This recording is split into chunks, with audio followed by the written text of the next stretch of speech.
All right, what's up guys? I'm gonna show you guys how to use a shim jig that I've made right here. It's got a 5/16 notch in the bottom, so you got 5/16 shims and then it tapers to nothing. I'll show you guys how to use it right now. If you've got scrap lumber on your yard, you can just make your own shims. You don't have to go spend a bunch of money at the hardware store. I in particular meant to do this today. I've got a cedar board right here. Cedar shims are the best, so I'm gonna go ahead and get started with this. First thing you do, come on over here, Joe. First thing you're gonna do is line up this shim jig on the fat end. Come a little closer. On the fat end right here, you're gonna just get it tight up against the fence on your table saw and then pressed right up against the blade. And you can actually have your table saw run high. So the jig, see how it's moving the blade right now? So it's too close. I actually need to scoot it over just a hair. Now, okay, now we're good there. I'm gonna lock this into place, just a little bit more. Lock this into place. All right, now that I'm not hitting. So, I'm gonna cut this to 10 inches real quick. Let me grab my skill saw, I'll be right back.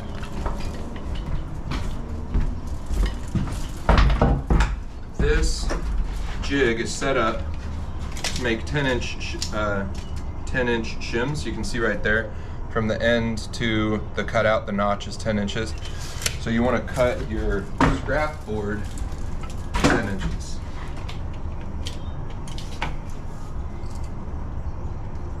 I might be able to get 2 out of this guy. Nope, just so the other shims will be just shorter, 9 3/8. That's okay. I can use them.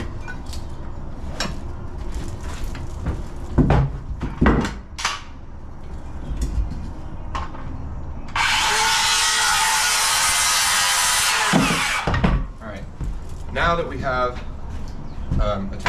come close so they can see the saw. Okay, now that we've got our jig, we can power on our saw, but I'll show you right here. You're just gonna tuck the corner of your block into the notch right here, and then we'll run it through. I'll show you the first one.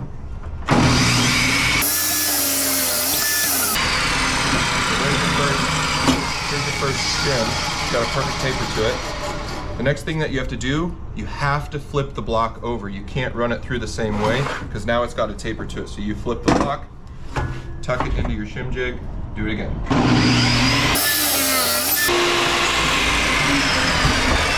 You'll notice after you've done that twice, you have a perfectly square block again. So you can run it through the same direction and then just flip it. You have to flip it after you've done one of those tapers. So I'll just do a bunch.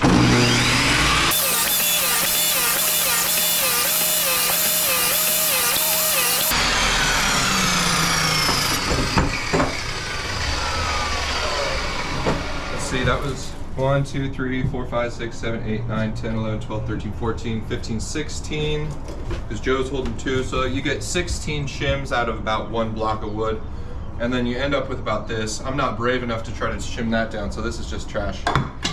But you can do it over and over again. If you've got scrap blocks of wood that are 10 inches long or whatever you make your jig to, you can make as many shims as you want and then save money. Thanks for watching. Thanks for watching today. Click that subscribe button. That would be super helpful to me. I will see you guys in the next video. Thanks so much.